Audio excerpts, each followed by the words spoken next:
Good morning. আমরা আবার সকাল সকাল বেরিয়ে পড়েছি। সকাল মানে সত্যিই সকাল, ভোর 6টা সবে এখন। আমরা বাগুইআটির বাস স্ট্যান্ডে এসে দাঁড়িয়েছি।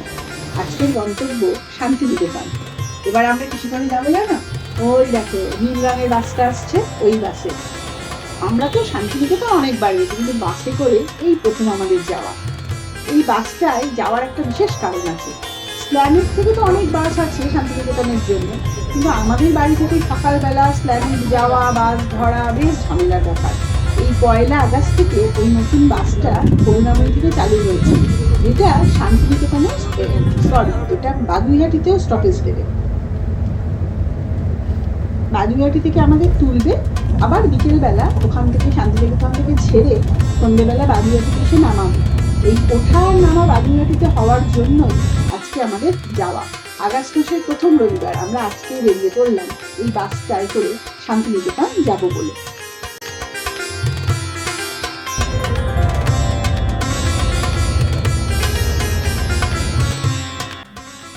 এই সামনে শক্তিগড় আসছে, শক্তিগড়ে বাসটা দাঁড়াবে, আমরা একটু নামবো। এই বাস থামলো শক্তিগড়ে, আমরা এখন নেমেছি। নেমে একটুখানি টয়লেট ইউজ করবার থাকলে করা যাচ্ছে, এছাড়া সামনে খাবারের দোকান রয়েছে, ব্রেকফাস্ট করতে চাইলে করে নেওয়া যাবে।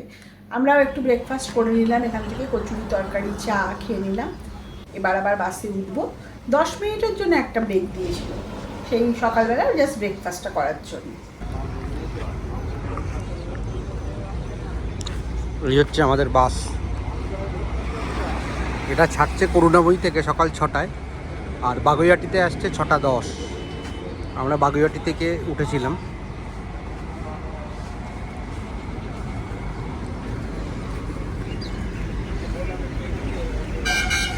শক্তিগড়ে 10 মিনিটের জন্য ওরা একটা ব্রেক দেয়। আমাদের পিছনে আর একটা গাড়ি এসেও দাঁড়ায়। আমি কিন্তু শক্তিগড়ের ঝালমুড়ি খেতে খুব ভালোবাসি। এক ঠোঙা ঝালমুড়ি নিয়ে বাসে উঠলাম।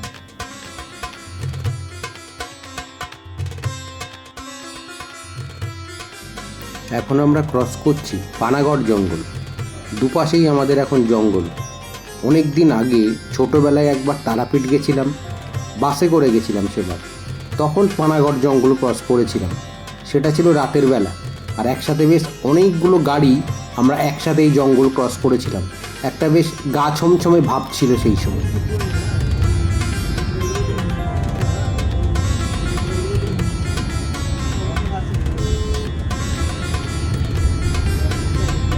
আমরা এবার পানাগড় ছেড়ে ঢুকে পড়লাম ইলামবাজার। আমরা এখন ইলামবাজার শহরের মধ্যে দিয়ে যাচ্ছি।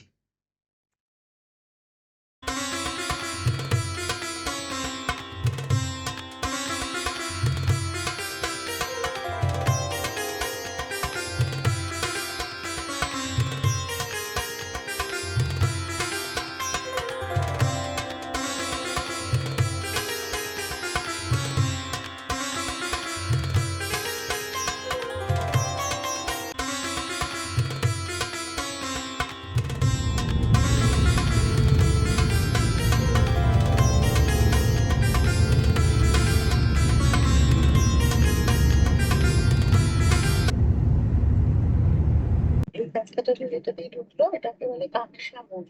আর এখান থেকে শান্তিনিকেতন আরো 43 কিলোমিটার, শিলিগুড়ি 71 কিলোমিটার।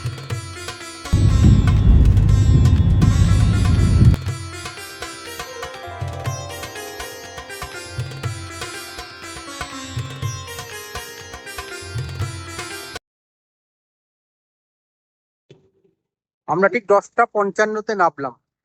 এটা হচ্ছে বোলপুর বাস স্ট্যান্ড। বোলপুর বাস স্ট্যান্ডে নামলাম। আর যখন ব্যাক করব 4টে 15-তে, তখন এই পেট্রোল পাম্প থেকে আমাদের উঠতে হবে। ওই একই বাস, ওই বাসটাতেই আমরা আবার ফিরব।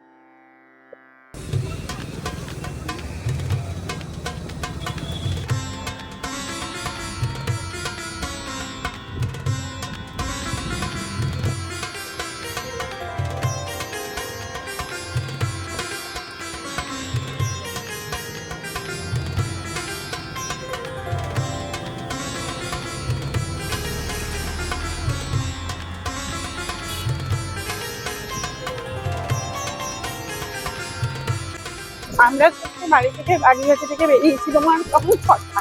বেরিয়ে একটা রিক্সা পেয়ে গেছিলাম, বাস স্ট্যান্ডে চলে এসেছি। আর আমরা আসার পর 6:10-এর 10 না 6:15-তে এলো আমাদের যে বাসটায় আমরা এলাম। ওই বাসটা তোমার করুণাময়ী থেকে ছাড়ে শিউরি অব্দি যায়। আগেও তো অনেক বাস ছিল, কিন্তু এই বাসটা 1 আগস্ট থেকে প্রথম বাগুইঘাটি থেকে তুলছে, আবার বাগুইঘাটিতেই নামাচ্ছে। ওই জন্যই আমাদের সুবিধে হলো। আর শান্তিনিকেতন আসতে তো খুব ভালোবাসি, কিন্তু আমাদের বাড়ি থেকে স্টেশন যাওয়া মানে বেশ অনেকটা সময়ের ব্যাপার। ভোরবেলা স্টেশনে পৌঁছানো অত ইজি লাগে না।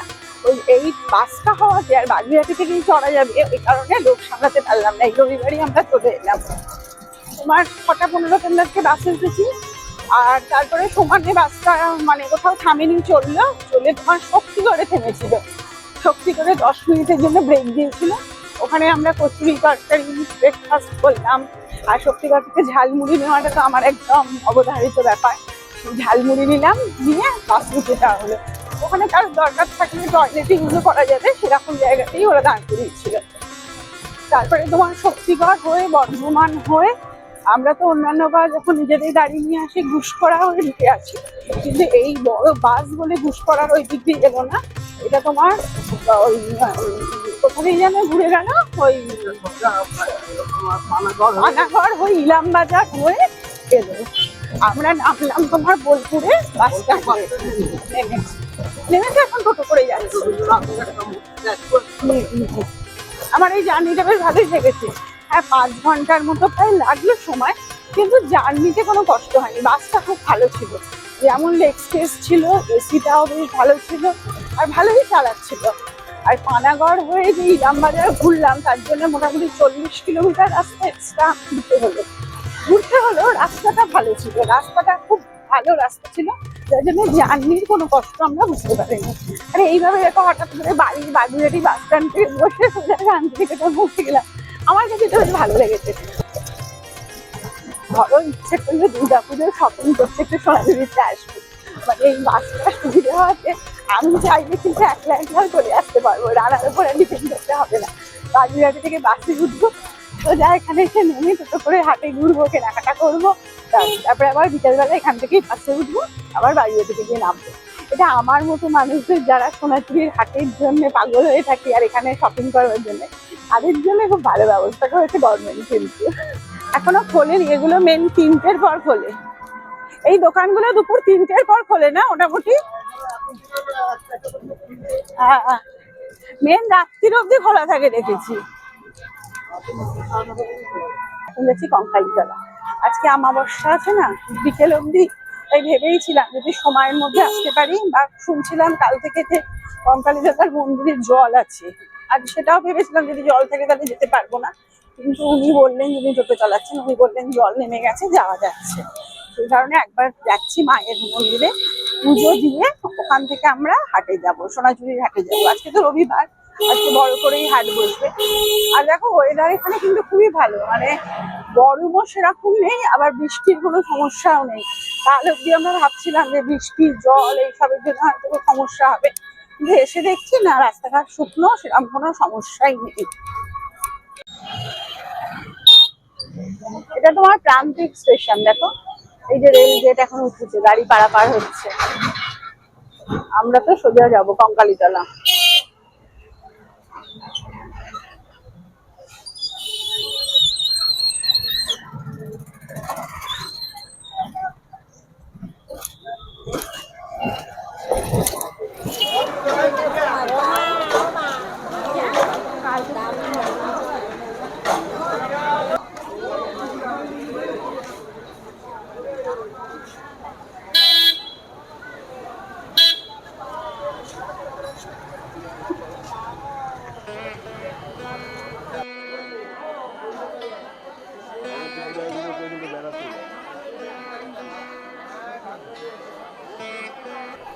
এই তোমার আমরা মন্দিরে এখন ঢুকলাম, রানা আজকে পুজোর ডালাটা নিয়ে যাচ্ছে।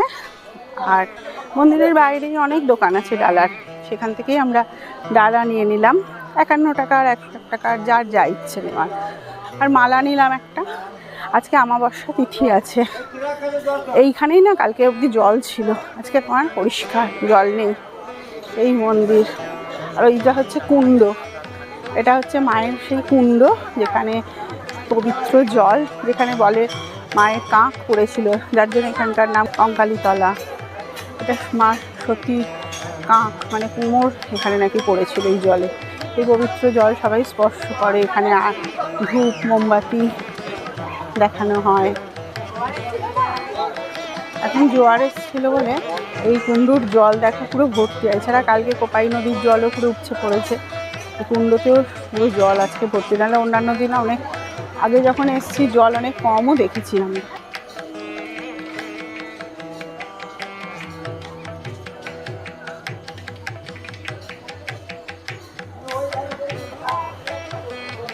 এই হচ্ছে মন্দির, মূল মন্দির, ভেতরে মায়ের গর্ভগৃহ। আমি আর গর্ভগৃহে ক্যামেরা নিয়ে ঢুকছি না, আমি বাইরেই রয়েছি। রানা গেছে গর্ভগৃহে পুজো দিতে আসি।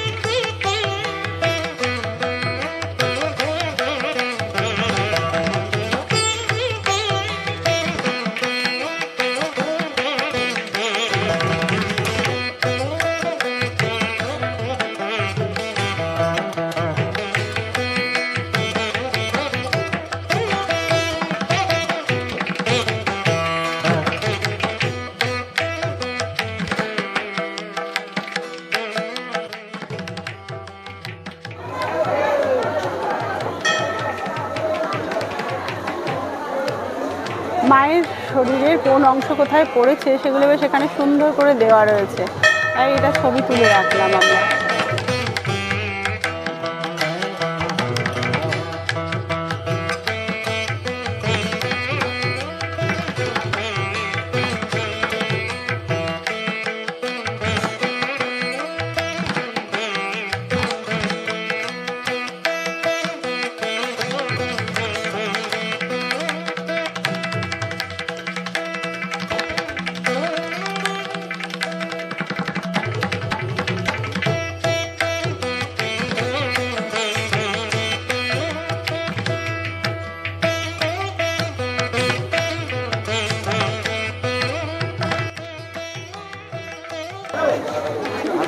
রানা এখন পুজো দিয়ে বেরোচ্ছে।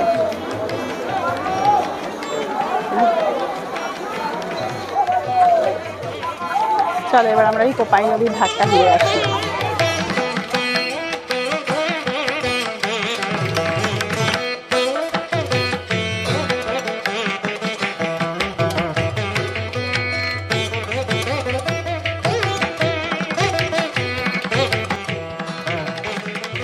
দেখো আজকে কোপাই নদীতে কত জল, দেখো জলের স্রোতও আছে। সেই আমাদের ছোট নদী চলে আঁকে বাঁকে, সেই আমাদের ছোট নদী আঁকে বাঁকেই চলছে, কিন্তু আজকে জল একদম ভর্তি। বৈশাখ মাসে অবশ্য তার হাঁটু জল থাকে, এখন তো বর্ষাকাল, ভরা বর্ষা। আর স্রোত দেখো জলের মাঝখানে কত স্রোত, খুব সুন্দর লাগছে।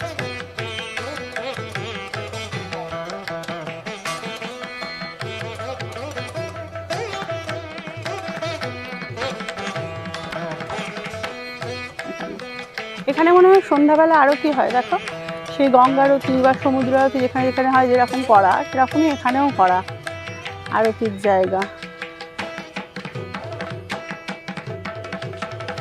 এখানে একটা ঘন্টাও রয়েছে। বেশ ভালোই পুজো দেওয়া হয়ে গেল আমাদের। এবার আমরা মন্দির থেকে বেরিয়ে সোনাঝুরির হাটে যাচ্ছি। এখানে ভিড় ছিল, তাহলে খুব তাড়াতাড়ি হয়ে গেছে। আর মায়ের গর্ভগৃহে না এখানে ক্যামেরা নিয়ে ঢুকতে দেয়, মানে ছবি তোলায় কোনো বাধা নেই, ছবিও তোলা হয়েছে। আর আমাবস্যায় আজকে পুজোটা দেওয়া হলে বেশ মনে শান্তি পেলাম, এটাও তো একটা সতীপীঠ, সেই কারণে। সোনাঝুরির হাটের দিকে এখন আমরা চলেছি। একটু আগে খুব বৃষ্টি হয়েছে, রাস্তাঘাট দেখলেই তোমরা বুঝতে পারছো। হাটের অবস্থা দেখো, দোকানগুলো সব প্লাস্টিক দিয়ে ঢেকে দিয়েছে, আর জল কিরকম যাচ্ছে দেখো, স্রোতের মতো জল যাচ্ছে। ভালো বৃষ্টি হয়েছে সোনাঝুরির ঘাটে।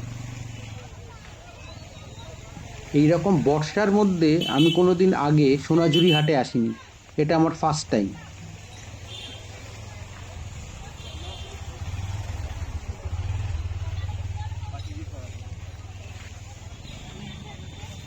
এখন তো দোকানগুলো বন্ধ, আমরা আর সময় নষ্ট না করে দুপুরের লাঞ্চটা সেরে নিই। এমনি খিদেও পেয়েছে, তবে বেশি দেরি হয়নি, সবে 1টা বাজে, কিন্তু সময়টা নষ্ট করব না। আমরা খেয়ে নিতে নিতে মনে হচ্ছে দোকানগুলো আবার খুলে যাবে, তখন বেশ ঘুরে দেখতে পারবো। গয়ারহাটে রামশ্যাম বলে রিসোর্ট যেটা আছে, তাদের রেস্টুরেন্টেই খেতে এলাম। এখানে এর আগেও খেয়েছি। আজকে আমরা অর্ডার দিয়েছি ভেজ থালি 2টো, আর কচি পাঠার ঝোল, এছাড়া একটা কি পুঁটি মাছের টক, এই অর্ডার দিয়েছি। দেখি আগে আসুক খাবারটা, তারপরে দেখাচ্ছি। এখন একটু এসিতে বসে রেস্ট নিচ্ছি। এদের এসি নন এসি দুটোই বসার জায়গা আছে, আমরা এসিটাই প্রেফার করি। তো আলাদা মনে হয় কোনো চার্জ তার জন্য লাগে না। এখানে বসে এখন রেস্ট নিচ্ছি, এবার খাবার আসবে। আর একটা গ্রামের সংস্কৃতির চারদিকের একটা ছাপ রয়েছে। খুব ভিড়, এখনো 1টা বাজেনি, দেখো তার মধ্যেই লাঞ্চের জন্য পুরো ভিড়, বাইরে লাইনও পড়েছে। আবার এখানে ভাতের সঙ্গে না গাওয়া ঘি দেয়, এটা আমার খুব ভালো লাগে। ভেজ থালিতে যা যা থাকে সেগুলোকে বারবার রিপিট করবে, মানে তোমার যতবার লাগবে, পোস্ত, ডাল, তরকারি, ভাত সব বারবার রিপিট করবে। শুধু মাংস যেটা আমরা নিয়েছি ওগুলোর কোনো রিপিট হয় না, বা তোমার ওই কচি যেটা টক মাছের টক নেওয়া হয়েছে সেটারও কোনো রিপিট হবে না। আর হ্যাঁ, জল দিয়েছে এই থালির সাথেই, আর একটা থালির সাথে 1-1টা বোতল, এটাও ইনক্লুডেড। ভেজ থালি বোধহয় নিল 190 করে, 190। আর মাটনটা নিল 1 প্লেট কচি পাঠার ঝোল 400, 400। আর তোমার যে মাছের টকটা ওটা 100। আজকে কি কি দিয়েছে, ডাল রয়েছে, পোস্ত, এটা একটা কোনো মিক্স ভেজ বোধ হয়, ফুলকপি টুলকপি দিয়ে। আচ্ছা, আর এটা চাটনি, স্যালাড, শাক ভাজা, বেগুন ভাজা, পাঁপড় ভাজা, আর সামনে ভাতে ঘি দিয়েছে।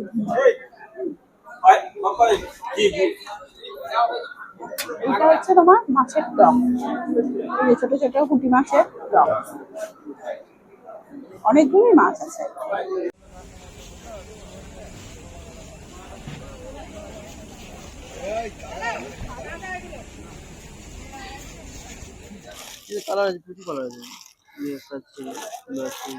এইটা দেখি, এইটা এটা বডিটা ইয়েলো হবে। ও আচ্ছা, কটন না কি ওগুলো? এগুলো কটন, আজি আজি না বাটিক না, সরি অ্যাপ্লিক, অ্যাপ্লিক। কি আছে? এই খেসের ওপর অ্যাপ্লিক করা।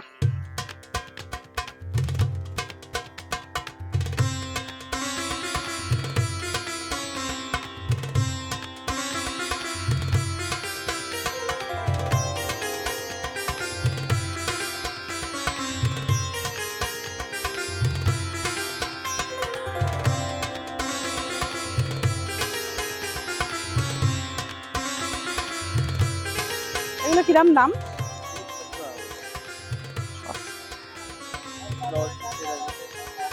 আরো কালার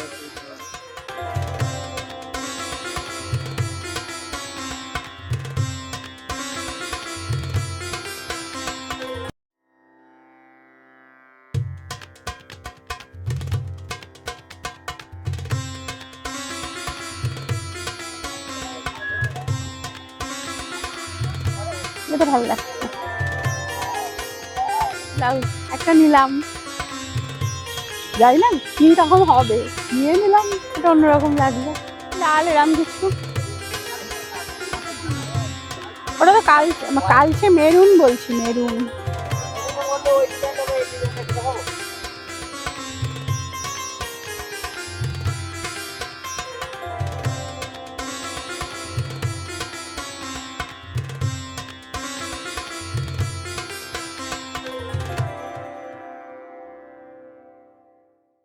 আমাদের হাটে ঘোরা হয়ে গেল। খুব বেশিক্ষণ হেঁটে চলে আর ঘুরতে পারি না, তবে বেশ হাট তো খুব ভালো লাগে, তাই ভালোই লাগলো, বেশ কিছুক্ষণ সময় কাটালাম।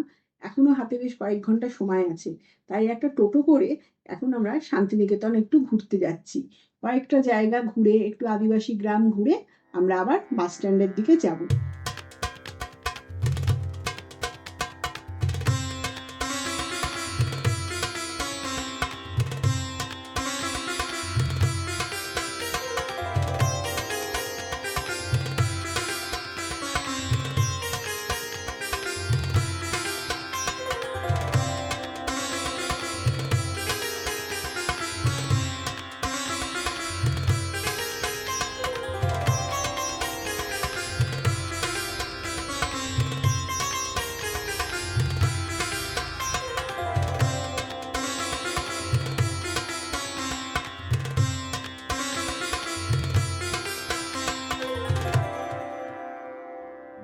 এখন আমরা গোয়ালপাড়া হয়ে কোপাই নদীর ওপর ব্রিজটাতে এলাম।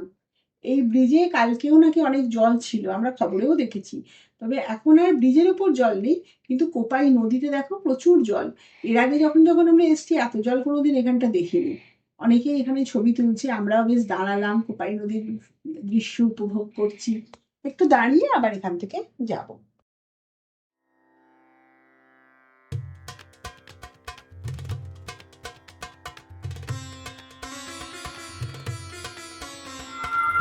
এই যে আমরা শান্তিনিকেতনের যে গ্রামের রাস্তা দিয়ে যাচ্ছি, এই রাঙামাটির পথ, জানো তো এইসব না আমার ভীষণ ভালো লাগে। শান্তিনিকেতনের আমার প্রাণের জায়গা, প্রাণের।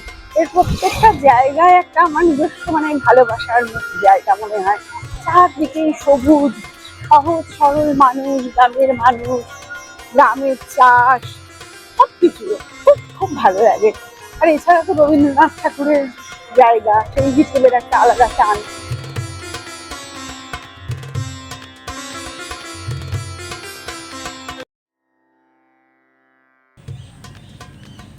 এই সেই তালুধ্বজ, আমরা এখানে একটু এসে দাঁড়ালাম। এটা শান্তিনিকেতনের একটা বিশেষ দ্রষ্টব্য। শান্তিনিকেতনের আশ্রম, এইটা আশ্রমের সামনে দিয়ে আমরা যাচ্ছি এখন।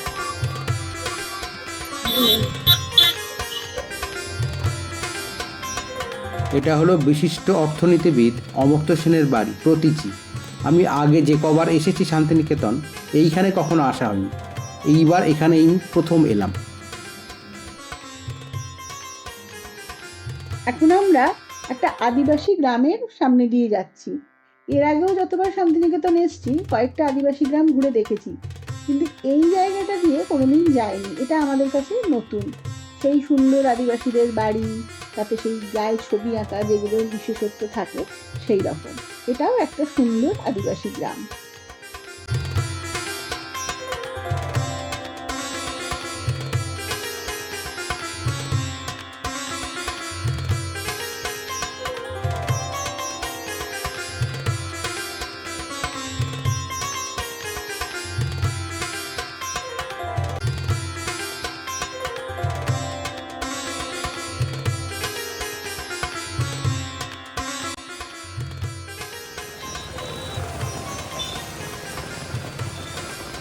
প্রচণ্ড বৃষ্টির মধ্যে আমরা বাস স্ট্যান্ডে এসে পৌঁছলাম।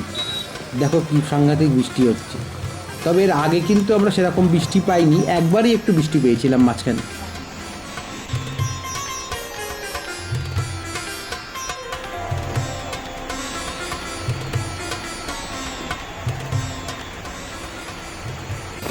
শেষ বেলায় আমরা বৃষ্টি হাতার তলায়, এখন বাসের জন্য আছে তাদের।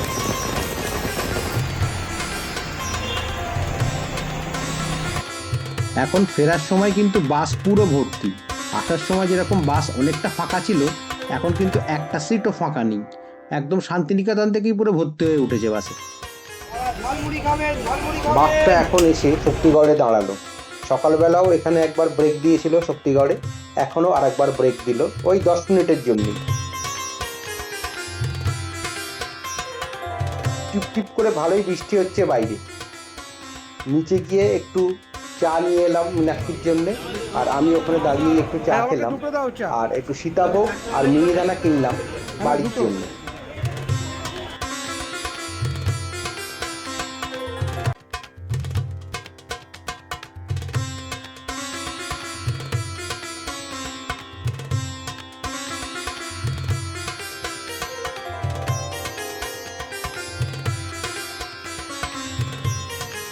এই শক্তিগড়ের পর থেকে এবার আমরা একটু চোখ বন্ধ করে বিশ্রাম নেব, একেবারে দাদুর মতো গিয়ে নামবো। আজকের মতো ঘোরা তাহলে এখানেই শেষ হলো। আবার দেখা হবে আর একদিন অন্য কোথাও যেতে। Good night.